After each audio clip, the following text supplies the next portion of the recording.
Shalom, this is Daniel of the Netivyah Bible Instruction Ministry, and as promised, today we're going to talk about whether Israel is a democracy and all of the legal conundrums going on.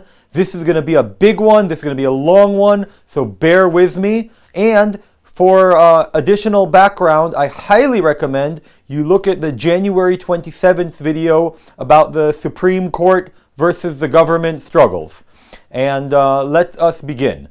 So, there is a great divide in Western countries between traditional conservative forces and liberal progressive forces.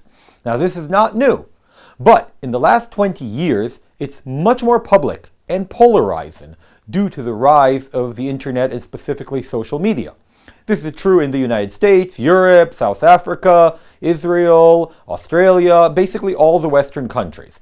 Liberal forces generally portray themselves as democratic, inclusive, accepting, but in fact, they don't accept anyone's opinion that is not their own. Anyone who disagrees with them is considered an Islamophobe, bigot, this, that, the other, and pushed aside and shunned and treated awfully. But let's move a little bit closer. In Israel, in 1977, the right conservative party, Machal, known now as the Likud, was elected after 31 years of the left leading the state of Israel and many decades before the state was founded. Finally, for the first time, the right-wing conservative party was elected. But here's the thing. The systems of power that guide the state, academia, industry, media, are large and they cover many other positions, legal positions and so on. And there are also government bureaucracies, as I mentioned, legal positions, judges, lawyers, prosecutors, internal affairs, comptrollers, inspector generals, the police, and so on. So anyways, in 1977, when Menachem Begin was elected, he made the foolish decision to not replace as many of the bureaucrats as possible. This was a mistake, and even Yitzhak Rabin, who he replaced as prime minister, was shocked by this decision. Deep state. What is the deep state? The deep state are the unelected positions, and they do their best to hold on to their power. These are the aforementioned bureaucrats and so on. And this has been done in hundreds of ways.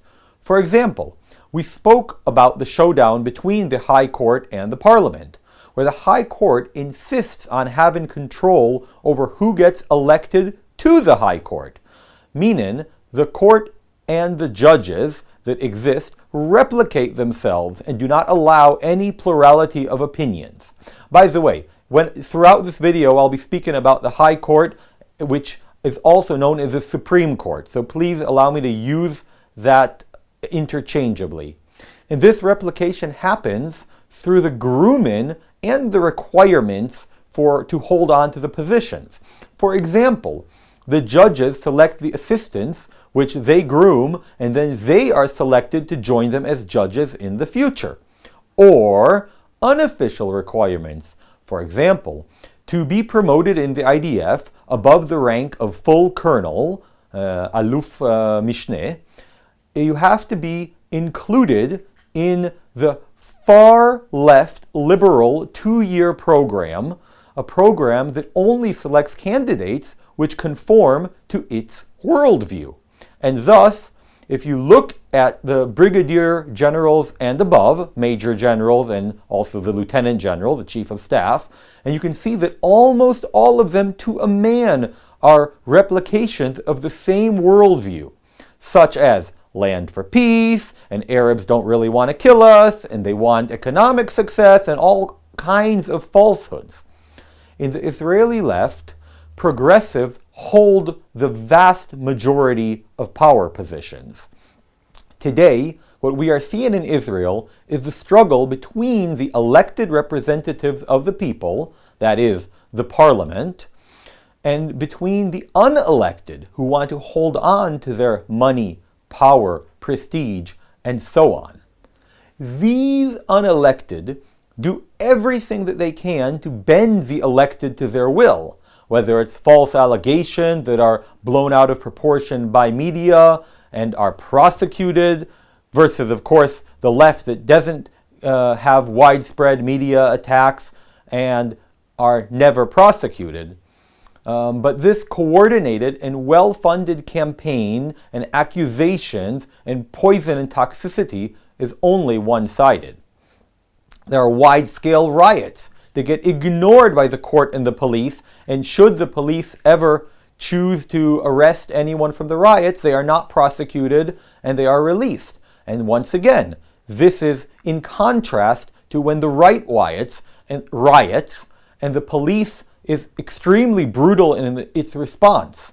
If you may remember that in the disengagement from Gaza, thousands of 14-year-old girls were thrown into prison for weeks and months as a result of them protesting on roadsides.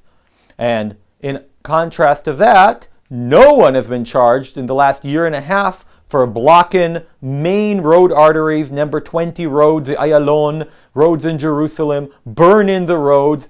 Nothing happens to them. Universities encourage their students to join the liberal protests and they don't even mention the existence of conservative protests. Sources, officials, and other unnamed and maybe unexisting people are used to manipulate by the media and attack endlessly to brainwash the masses. Unions and tycoons shut down the country. For example, when the airport was shut down because the prime minister wanted to fire his own right-wing defense minister, Yoav Gallant, who at the time was seen to be working against the government and was held as a hero by the liberal left, which is what he's become to this day, so it's clear that that was not a falsity. But anyways, now, let's go over just a few weeks of news that relates to this, and we will point out the different issues. So, let's start. The legal advisor to the government, which is a position held by a prominent lawyer and is hired to defend the government in court and to provide legal assistance to allow the government to advance its agenda, to allow the elected representative of the people to advance the agenda that it was voted for by the people. So, the legal advisor to the government is a woman by the name of Gili Barhav Miara, and for the rest of this video, she will come up often, and we will just refer to her as the advisor. But here, and oh, by the way, she was hired by the previous government. The opposition to this government is who hired her to the position, which means that the people who are in opposition to the current government are the ones that gave this woman who selected her for the job. She is not in favor of the government and never has been. But anyways, we're going to go to the beginning of the months and move forward. So lots of events have happened. So this advisor stated that it is opposed to the plan of the Minister of Justice and that it hurts the impartiality, which never existed, and the professionalism of the courts. This plan is, of course, a law that was recently passed by the government to affect the way judges are decided. It hasn't yet fully passed, but it went through 3 of the 4 parliament readings, parliament votes that it needs. So this was a law that affects the committee for selecting judges. We spoke about this on the January 27th video, so I won't go into it now. But this advisor, who supposedly is in the corner of the government, is saying how this law, which is clearly part of the government's agenda, which it was elected for, is a bad one. Moving on. And one of the newspapers, a national newspaper owned by a liberal tycoon, blasted the justice minister, who is pushing forward this proposed change to the judge election committee, despite the advisor's opposition. In other words, they're using the fact that the advisor is opposed to blast the government, because liberals use their own biased opinions to excuse the bias against conservatives. Another item. Then the first move to consider firing this advisor came up. This was on March 5th. The government first raised the idea of firing this. In other words, started bringing it to practical steps as opposed to its suggestion over the past 2 years. And immediately the following day, the previous advisor, Avichai Mendelblatt, said that firing the current one would be unacceptable. So once again, we can see that they're protecting their own despite ignoring the reality of the situation. Moving on. The courts in Israel accept appeals from anyone and everyone, even those who are not grieved. This is a very strange thing. There used to be the necessity to have stand-in, to be grieved in order to make an appeal. But in Israel, that is not the case. And anyone who wants can appeal and waste the court's time and the taxpayers' money doing anything that they want. So already, these left liberal courts are taking requests from left organizations to bar the government from passing the law that to change the committee. And once again, we can see the cooperation. Each part pushes the other's agenda and gives it legitimacy to ignore the electorate and the elected people. The media, the academia, and the rest push this move as a huge dictatorial move to attack the freedom of the courts, thus pushing riots, and so on. There's a report from the previous Chief Justice and the architect of one of the big changes that gave the courts more power in the 90s, and it says that he's fully opposed to any compromise and any negotiation about changing the judge selection committee, and that there is nothing to talk about. One of the country's top media people, a gentleman by the name of Yaron Avraham, who is very far to the left, stated more than the 100th time that conservatives who want to advance the legal changes are responsible for October 7th. They have no self-awareness, no other enemies. Basically, if the government wants to do what it was elected to do, then it's responsible for October 7th because of the conflict within the nation and the riots that the left caused. They blame the right for October 7th.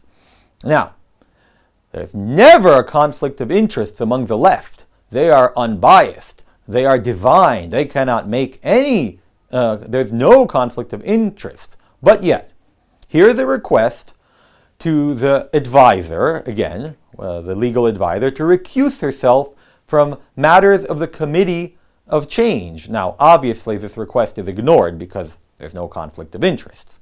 Now, the heads of the 8 universities in Israel, which are, of course, hugely subsidized by taxpayers, say that they will strike if the advisor is fired. Union students and unions oppose this as an extreme step. 10 college heads, which are different from universities because they're much less subsidized, also weighed in on the fact that they too would strike. Again, we're talking about very hostile and volatile situation that if you don't agree with the left, then they break the rules and basically become violent. Moving on.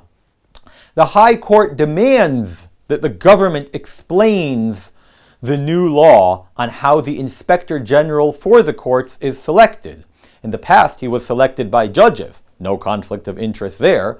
And now it's been changed to a committee run by the government. So, basically, the High Court demands to know why this new law shouldn't be changed. Can we all say conflict of interest? Moving on. The advisor's office obstructs the law to remove families of terrorists. Once again, going against the government and the people. This is, again, the advisor who's supposed to be in the corner of the government, always working against it. Onward. A leftist journalist says that the Prime Minister should be careful lest former GSS chief, the GSS is the General Security Service, basically our FBI equivalent, will release information on him, the Prime Minister. In other words, blackmailing him. But, of course, to the left, as always, such insanity is ignored. And moving on, we're only at March 10th, so we still have 2 weeks of news to go through. The Supreme Court Justice participates in a conference of the Bar Association, despite currently judging cases between them and the government relating to the fact that the government lowered the mandatory fees that all lawyers in Israel have to pay them. So once again, there's no conflict of interest that the judge participates in the conference of the Bar Association while being the judge in the court case against them. No conflict of interest there. In an unprecedented move, bureaucracies within the office of the National Inspector's Office, National Inspector General, blocked the Inspector General's access to the systems of his office and his office mail. This too was done on the orders of the advisor. Utterly insane. Now, a veteran of decades, the Parliament legal advisor, as opposed to the government legal advisor, is extremely professional, has been doing her job very well for all the parliaments of the last 20 to 30 years, and she denies claims that were made against the proposed changes to the Judge Selection Committee. So I would take her word as being there for 30 years and doing the job for all sides very well. But you know what? I guess stopped clock is right twice a day. The Supreme Court is demanding that the government justify cutting the electricity to Gaza.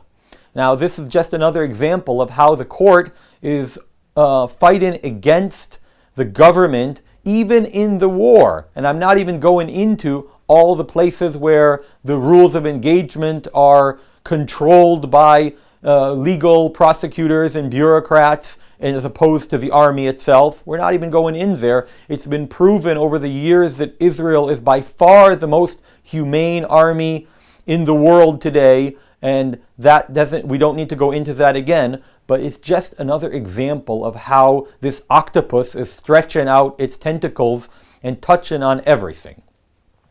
Now here's an interesting thing. The son of the legal advisor, Gili Barhav Miara, stole a 10,000 shekel Kevlar vest from another soldier, a brand new one. Then he lied about it and said that he just left it somewhere. Then he refused to return it. And a lawyer friend of the family who happens to represent Nadav Argaman, the former head of the General Security Service, and we'll talk about him later, went to speak on his behalf to the man whom he stole from. So obviously, this odd case, which we'll talk about a little later, does not affect his mother's position or anything that she can do or not do. But let's continue. A request was sent to the still grounded and with no access to his system Inspector General to not allow the advisor to use public resources to fight for her expected firing, which we'll get to at the end of this video, and as it's personal and not institutional, but I highly doubt that anyone will listen. Another example of this bias is an article in the paper that says the government is illegally spending funds for schools in the north, which they are stealing from the Israel Wealth Fund, which the purpose of the fund is in fact for social needs, for green energy, and for education. So I read through the whole article and I couldn't find anything wrong with how the government is choosing to spend this money. But once again, it's an example of how the left-wing media uses lies and manipulation to push across their agenda. They claim that the government is stealing money when in fact it's using it as intended for a good purpose. But anyways, we spoke a moment ago about Nadav Argaman, the former head of the General Security Service. So on March 13th, he threatened the Prime Minister, Netanyahu, to expose secrets about him if the Prime Minister tries to fire the current General Security Service chief. So once again, we'll go into that a little more, but once again, this is just an example of how the progressive liberal left defends itself with no reason. It's insanity to be blackmailing the Prime Minister because he wants to fire someone who is subordinate to him. But, it makes perfect sense to the previous person who held that position. Moving on.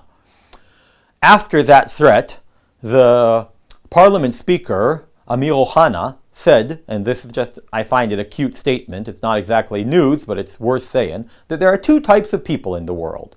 Those who understand that the GSS is political and threatens the democratically elected prime minister, and that that is a threat to democracy.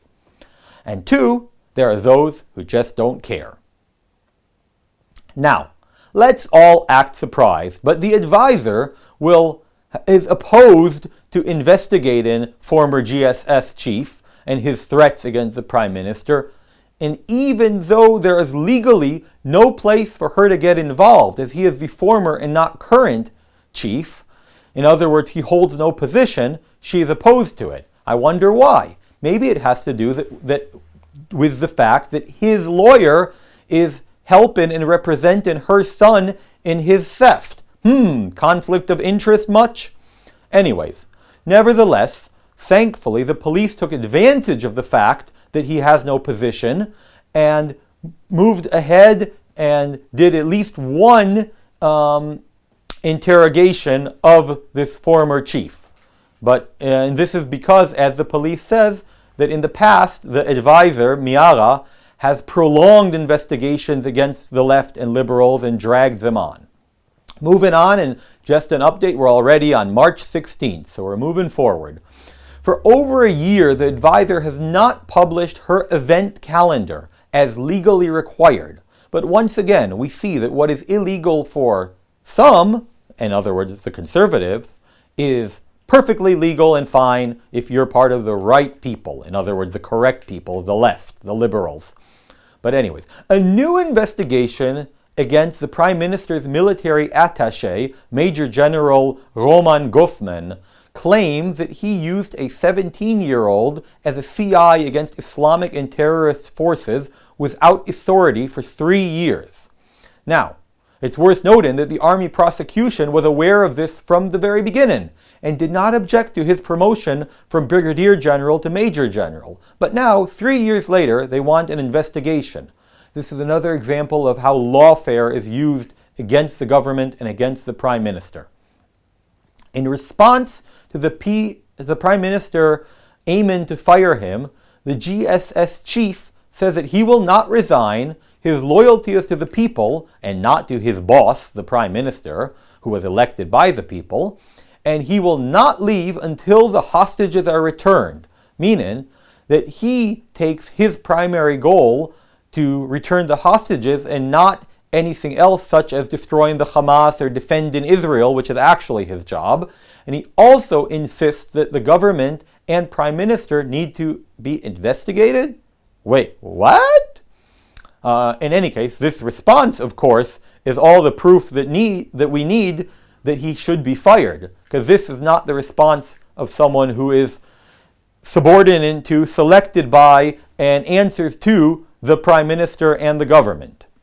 But in any case, now let's move on to a slightly new thing. There's a new scandal investigation, I would say fake investigation, called Qatargate, that claims that Qatar has been bribing people within the Prime Minister's office. And it is being broadcast as if the Prime Minister is looking to fire the General Security Service chief to protect himself from this new scandal. It's of course nonsense, because first, the Prime Minister is not even accused, it's people within his office. Second, the GSS chief is not investigating the case, but rather workers within his office. And third, the Prime Minister has wanted to fire him long before this scandal broke. It's also worth noting that there's talk about the scandal being started by anti-government forces, protesters against the government, who are the ones who passed money along to people within the government. But so I would say there's a very, very good chance that in a while, when this scandal is investigated more, it will be the left who makes it disappear, because it'll turn out that it is in fact an indictment of the left. But in any case, let's move on. The liberals in Israel are using this as an excuse in the media to riot, to attack the conservative right. And this lawfare against the Prime Minister's office was an excuse to subvert the firing of the GSS chief. Now, the Prime Minister says the GSS chief is trying to appoint his own replacements, which of course we already have seen when the judges select themselves. This is again a tactic of the left. Now, the head of the investigations within the police says that the advisor said to the advisor that he has no clue what the crime, what the offense is in Qatargate. Now, just to clarify, the GSS law, the one given the GSS its security, its authority, is that the GSS is nominated by the government, and that the representative of the government is, of course, the Prime Minister. This is what it says in the written words of the law. And in case you wondered, it also says that the government can fire the head of the GSS, the chief, whenever it wants. And in case you also wondered, it does not say that the head of the General Security Service can refuse to be fired. Another key point in this law is that the GSS is subservient to the government, and that the government sets its goals, that the Prime Minister is the government designated boss of the GSS, that the GSS will be statesmanlike and not do anything to advance, or in this case, obstruct political parties and agendas. So this is certainly not what's happening here. Moving on. The Justice Minister is reminding the advisor, who once again acts against the government, that the GSS law gives them the authority to fire him, and that she should know that. Another example of progressive leftist liberalism is the principle of the Herzliya Gymnasium High School that has called for an illegal day off so that he and the students can participate in the protests against the government. Also, the president of the Tel Aviv University made the same decision. Once again, we can see the cross-pollination between different groups on the left. Just another example of what's going on here is that the head of the Democratic left-wing party and a former general, Yair Golan, does not object to refuse army service in protest. Once again, we see that the left is willing to burn down the country if they don't get their way. The advisor says that the firing of the GSS chief has to go through the committee that examines and suggests nominations. This is nonsense and appears in no law whatsoever. Former police chief and GSS deputy chief pumps out the fake narrative that the firing of the current GSS chief is because of Qatargate, even though he knows much better. Another example of the one-sidedness of law is that for a month the military censorship stopped reports of what Hamas is planning, but as soon as a left-wing paper ignored them, or got an exclusive, and advertises it, suddenly it becomes legitimate to publish and no big deal. This is again just the octopus we see here. Now, in a surprising move, the High Court rejects the advisor's statement that the government needs to consult with the Committee of Nomination and Selection, and that she should attend that meeting, and appeals to the court are premature. This is what the High Court said, which is opposed to the advisor. And like I said earlier, a stopped clock is right twice a day. Now, with no legal reason at all, the advisor informed the Prime Minister that he cannot appoint Itamar Ben-Gvir back to the position he held as Minister of Internal Security and the Police. This happened last week, in the middle of the week, and it's a ludicrous claim, because according to her, he's trying to make the police political and follow his orders. Although, to be fair, I think the police should follow the orders of the minister in charge of the police, but that's besides the point. Now, conflict of interest, once again. The advisor, who is today, as we speak, being fired, is ordering the government what to do and what not to do. And Foreign Minister Gideon Sa'ar, who is the one who appointed her last government, said that he was wrong to nominate the advisor, and that she is kamikazeing herself and the prosecution, the legal advice team, in her desire to attack the government. This relates to her not wanting Ben Gvir appointed with no justification as minister again. Netanyahu says that the advisor thinks that democracy is the biggest threat to democracy, and that the rabble shouldn't get a say in who is appointed, who is fired, and so forth. The advisor deviates from any law in a letter to the government without basis. It says that to fire the GSS head needs the approval of the Selection of Nominations Committee. There's nothing about that in the law.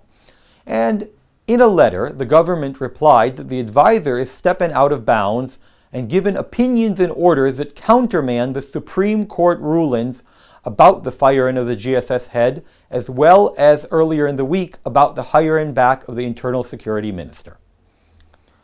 Again, I like to point out conflicts of interest.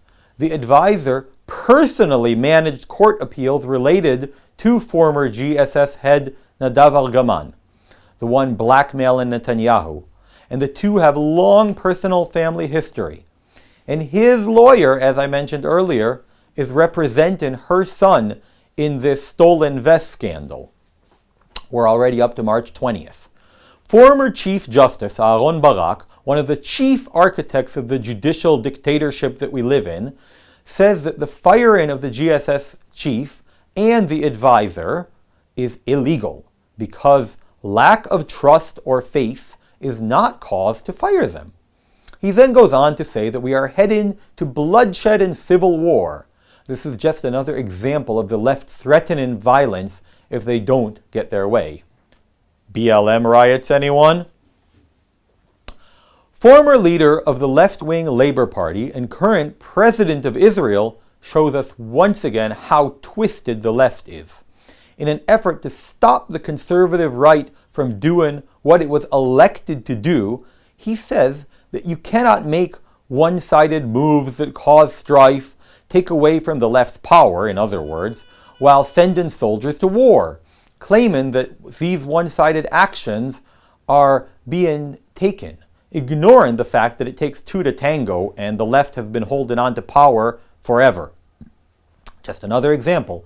The head of the psychology department at the Ben Gurion University sent out political messages and says that the war is not against the Hamas, but that the government is the one bringing us to the brink of war against each other.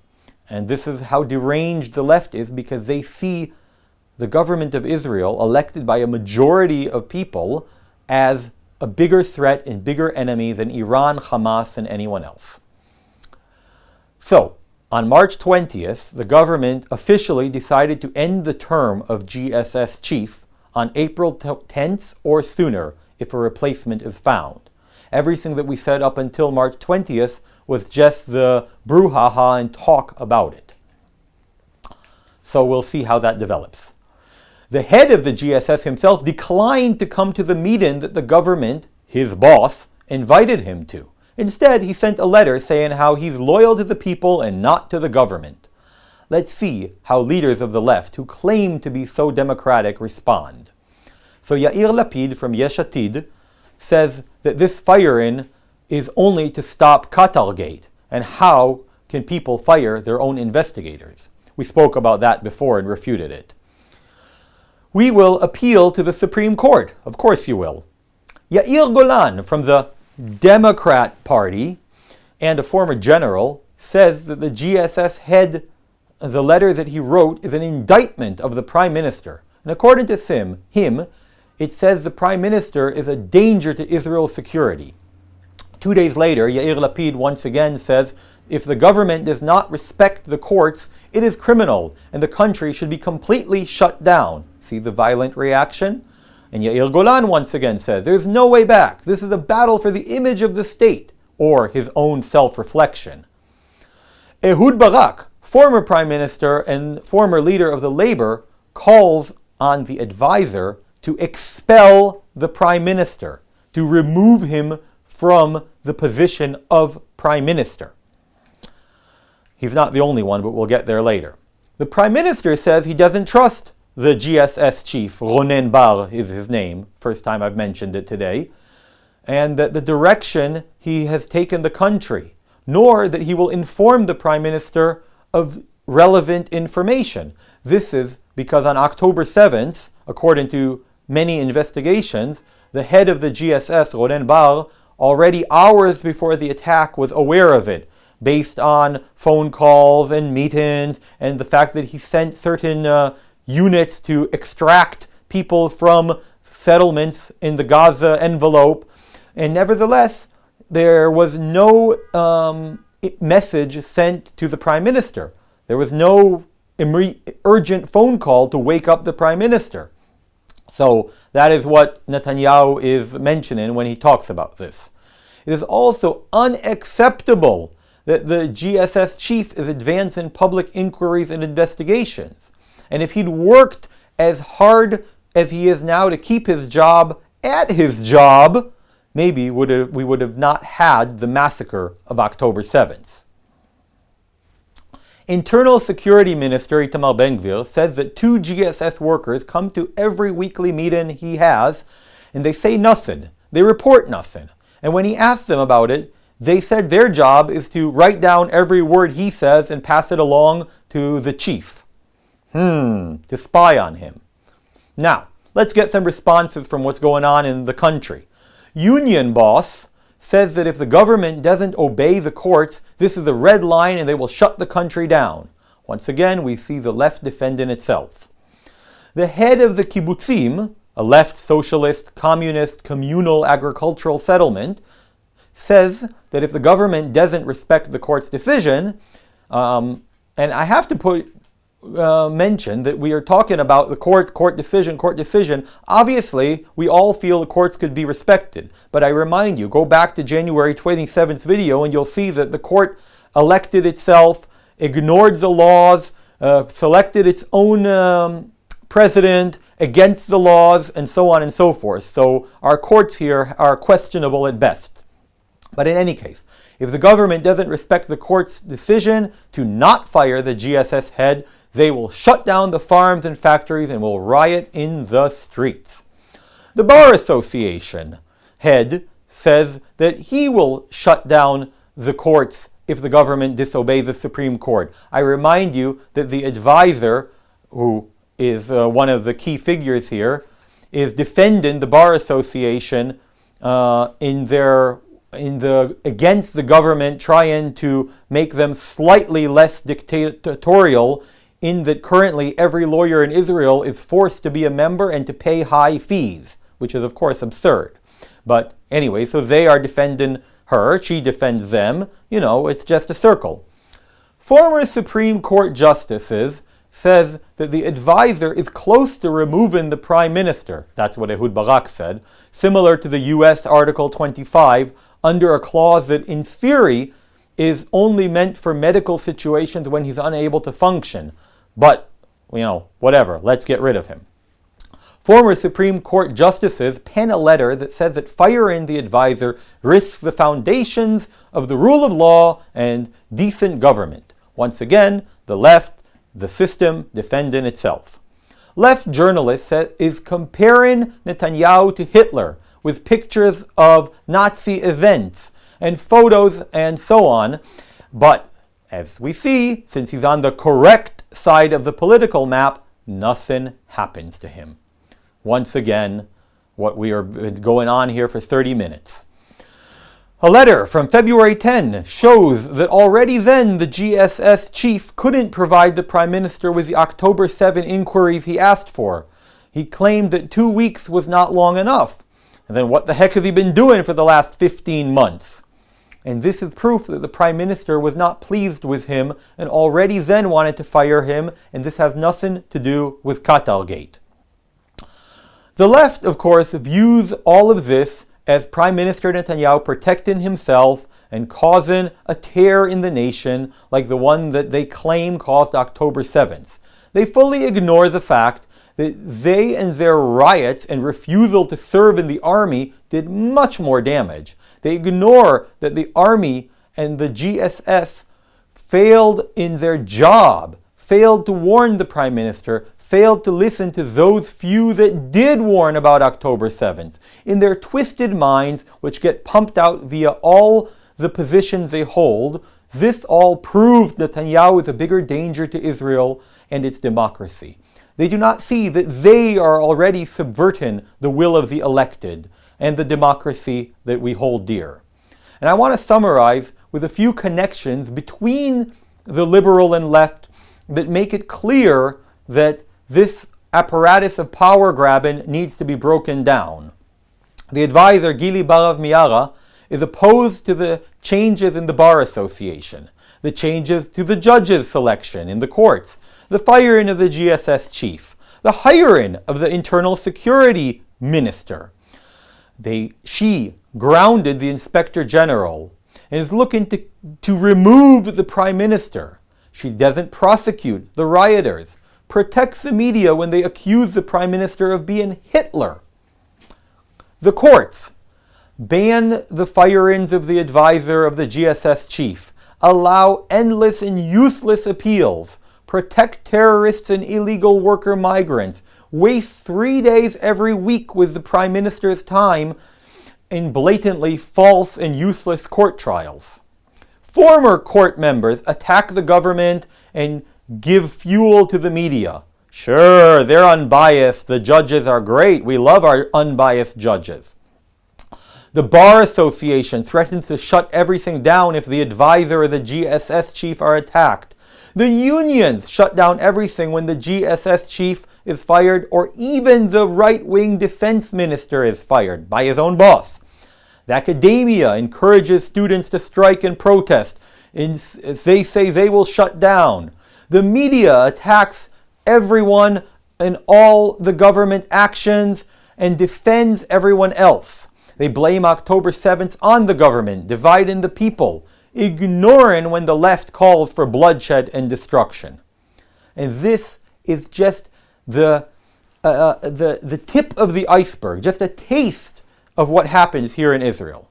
And I will end with Professor Moshe Cohen Eliaz's tweet on X to Elon Musk from February 28th. Dear Elon, I saw that you retweeted Mark Levine's post about Netanyahu's trial and wrote that the deep state is everywhere. You should know that the Netanyahu trial is just the tip of the iceberg in Israel. Israel is not a democracy, but a juristocracy. The Supreme Court has unilaterally taken the power to strike down constitutional amendments without any authorization from the people. And in early 2024, it declared itself as the sovereign authority. It operates to preserve anti-democratic and wokist ideologies. The government is shackled by an attorney general who was appointed by the former leftist government, who acts as the left's veto player over every decision, arbitrarily declaring legal impediments, with the Supreme Court generally backing her. The citizens of Israel do not live in a democracy, but under a regime of juristocratic opposition, enforced by the bayonets of the Israeli deep state. I am a professor of constitutional law and served as the founding chair of the Israeli chapter of the International Society of Public Law. As an expert in comparative constitutional law, I can confidentially say that there is no other place in the world where the judicial system has taken so much power without the consent of the people. The people, in turn, struggle to reclaim their power because the Supreme Court is controlled by arrogant jurists who represent the woke camp in Israel, which is a small minority here, and strike down any law, even constitutional amendments, that do not align with their worldview. Worse, the juristocrats treat any act of defiance against them as a call for civil war. Like you, I also self-identify as a moderate liberal, but over time I have come to realize that many of my former colleagues on the left have abandoned common sense liberalism in favor of anti-democratic wokeism.